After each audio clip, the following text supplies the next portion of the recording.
இஞ்சி பூண்டு பேஸ்ட் காலி ஆயிடுச்சு. பூண்டு உரிக்கும் போது ஒரு பூண்டை வந்து 15 மினிட்ஸ் ஊற வச்சுட்டு உரித்தோம் அப்படின்னா அதோட உரிக்கிற கஷ்டமே தெரியாது.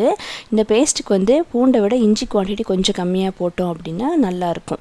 மதியானம் சிக்கன் கிரேவி செஞ்சுருந்தேன்.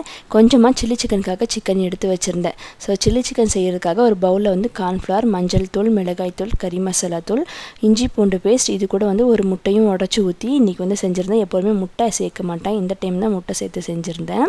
கடைசியாக வந்து க்ளீன் பண்ணி வச்சுருக்க சிக்கனும் சேர்த்து நல்லா மேரினேஷன் பண்ணிவிட்டு அதுக்கப்புறம் லாஸ்ட்டாக வந்து கொஞ்சமாக கருவேப்பிலையும் சேர்த்து மிக்ஸ் பண்ணி வச்சிட வேண்டியது தான்.